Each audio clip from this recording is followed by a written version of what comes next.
Magandang araw po sa inyong lahat. Ako nga po pala si Ginoong Tukong. Sa araw na ito ay ako po ay naatasan na mag-ulat na ang title po ay Wika at Kultural na Diversidad, Ugnayan at Pagkakaisa. Introduction. Ang wikang Pilipino tulad ng alinmang wika sa daigdig ay may sinilangang lugar. Sa lugar na ito, gumagamit ang mga tao ng wikang na nagbubuklod sa kanila. Sa wika na ito, maipapahayag ang buo nilang karunungan, paniniwala, sining, batas, kaugalian, pagpapahalaga at iba pang kaangkinang panlipunan. Ang mga taong ito na kultura sa kabuuan ay nagsasalin sa bawat henerasyon sa pamamagitan din ng wika. Din kasunod naman, ano nga ba ang wika? Ang wika ay isang bahagi ng pakipagtalastasan na ginagamit sa araw-araw. So, alam naman natin po, ang wika talaga is ginagamit natin sa kahit saan tayo magpunta. At base nga dito sa introduction na aking ginawa or nabasa, dito is pinapakita sa nakasulat dito na ang wika daw ay mas kahit saan tayo magpunta is may iba't ibang wika na ginagamit yung mga tao at bawat bansa or bawat mamamayan is may iba't ibang ginagamit na wika at ang sarili nilang wika ang nagbubuklod sa kanila or nagkakaroon sila ng pagkakaintindihan, pagkakaunawaan at pinapakita din sa wika ang koneksyon sa kanilang lipunan na maganda at mas alam naman natin kung ang walang wika is hindi talaga nagkakaisa ang mga tao. At dito nga, ano nga ba ang wika? Ang wika nga po ay isa ng bahagi sa ating buhay na ginagamit sa pang-araw-araw kahit saan pa po tayo magpunta. Kahit simpleng katanungan is ginagamit na natin kaagad yung wika natin, na sariling wika natin. Mga anyo ng wika. Dito naman tayo sa mga anyo ng mga wika.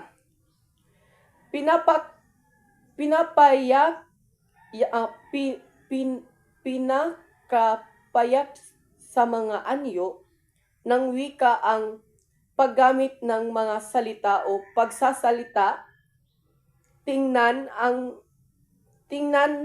ang mga sining na pangwika. Subalit kabilang din rito ang pagsusulat, mga wikang pasinyas o larangan ng sumika, sining ng pagpipinta, pagsasayaw, at maging ang matematika. So dito nga ang wika daw is anyo ng wika ng paggamit ay nagsasalita at tinatanggihan ang sining ng wika, subalit may iba pa daw na kagamitan ang wika. Ang pagsusulat, mga wikang sihensya, larangan ng sumika, sining, kahit sa pagpipinta is yun, ganun, parang ganun ba yun? Sining. Ano pa ba? Sa pagsasayaw, sa pagkanta doon daw is na ano pa rin natin yung wika.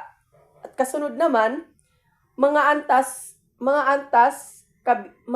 ng wika. Kabilang ang mga sumusunod na mga kaantasan ng wika. Una ay kolokyal pambansa, ordinaryong wika na ginagamit ng mga kabataan sa kanilang pang-araw-araw. So, ordinaryo lamang na wika na ang ginagamit ng mga kabataan sa pang-araw-araw. Halimbawa, sa bahay, mga ganun. Halimbawa, nag-uusap yung mga bata. Ordinaryong wika lang yung mga ginagamit. Halimbawa, yung mga pagtatanong, nag-uusap sa mga pagkain, mga ganun. Then, dito naman, kolokyalismong karaniwan. Ginagamit na salita may Taglish, kolokyalismong may talino, ginagamit sa loob ng silid-aralan. So, dito naman is, ang pangalawa naman is Taglish. So, dito ay ginagamit ito sa paaralan. Ibig sabihin, halimbawa ginagamit nila yung sariling nilang wika, ngunit may dumagdag na iba. Halimbawa, nagtatanong siya, hinahaluan ng ibang lingwahe or wika na upang mas magkaintindihan pa sila. Pangatlo naman is panlalawiganin. Wikang ginagamit ng isang particular na lugar o pook or panlalawiganin. So, ibig sabihin city. Sa isang city ata ito na ginagamit ng mga wika. Then, pang-apat naman is balbal, salitang kalye. Pinakamababang uri ng wikang ginagamit ng tao na nabuo sa kagustuhan ng isang particular na grupo na nagkakaroon ng sariling pagkakakilanlan o ito rin ay maaring mabuo sa pagbaliktad ng salitang kolokyal pambansa. So, ang wikang ito is kapag sinabi po natin balbal, ito po ang mga ginagamit ng mga tao na nasa kalye lamang po. Halimbawa, gumagamit sila ng mga salita na sila lang talaga ang nakakaintindi. Halimbawa, barkada. May ibang kasi magbarkada na para hindi sila maintindihan ng iba, gumagamit sila ng parang ibang salita na sila lang talaga ang makakaintindi. Halimbawa, yung mga adik, 'di ba? Imbis na druga, gagawin nila ang salitang druga ng bato. Halimbawa sumakay, yung iba naman is halimbawa bibili yung barkada. Bibili kayong barkada ng pagkain tapos wala pala kayong pera, sasabihin ng isa na 1, 2, 3. Ibig sabihin po ng 1, 2, 3 is takbo, is wala silang pambayad, is tatakas sila, parang ganon. Din, marami pang iba na ginagamit ng mga taong kalye or mga salitang balbal. At maari ding baliktarin ang mga salita katulad ng Balasi or Lucy Balasi, yung ganon na mga salita, yung kanta ni Bambo. At sa panlima naman, panitikan, wikang sumusunod sa batas ng barila at ritorika. Ang salitang pambatas naman, ito po yung wika na kadalasan po ay ginagamit sa ang wika naman ito na sumusunod sa ay ito po ang ginagamit na mga wika na ayon sa mga batas. Halimbawa, kapag yung may pinag-uusapan yung mga Senado, yung mga salita lang talaga na pwede nilang gamitin doon. Halimbawa, bawal nila gamitin yung mga salitang kalye, o halimbawa nasa korte, bawal talaga gamitin yung mga ibang salita na salitang kalye, katulad ng pagbabaliktad ng mga ibang salita na sila lang ang nakakaintindi. Ang mga salita kasi na ginagamit dito sa wika sumusunod sa batas is yung katulad, halimbawa nasa korte, kailangan talaga kapag nagsasalita ka, hindi ka gumagamit ng ibang salita upang maintindihan ng lahat. Halimbawa, ikaw yung judge, bawal sa'yo yung magsalita na ikaw lang ang nakakaintindi or dalawa lang or tatlo. Ibig sabihin talaga is kapag nagsalita ka, kailangan lahat nakakaintindi. Ganun po ang sa wikang sumusunod sa batas. Dumako naman tayo dito sa cultural na diversidad. Ito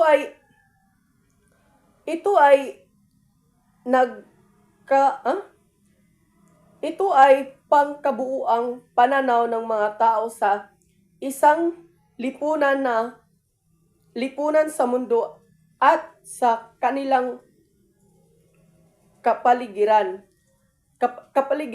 Ang pananaw na ito ay hango sa paniniwala, tradisyon, uri at pamumuhay at iba pang mga bagay na nag-uugnay sa kanila at nagpapatibay sa bigkis ng pagkakaisa na siyang nagpapalaganap ng kanilang pagkalahatang wika, pananaw, kaugalian at adhikain. Ang Pilipinas ay tinuguriang mayaman sa iba't ibang larangan sa kultura at isa sa mga bansang kinikilala ang kulturang nagmula sa ating mga ninuno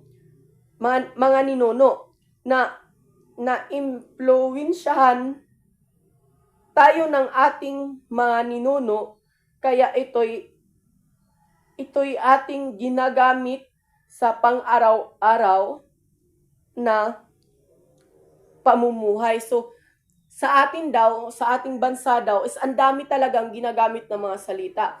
At base din sa nabasa ko, is nakakaapekto daw yung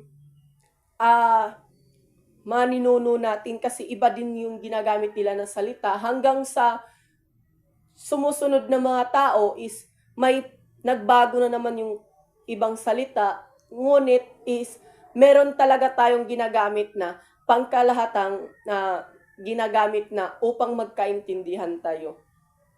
Dito naman sa mga halimbawa ng kultura ng Pilipinas na maaaring iba sa ibang bansa. Ito naman ang ugnayan ng wika sa kultura. Ang ugnayan ng wika sa kultura ay ang mga sumusunod.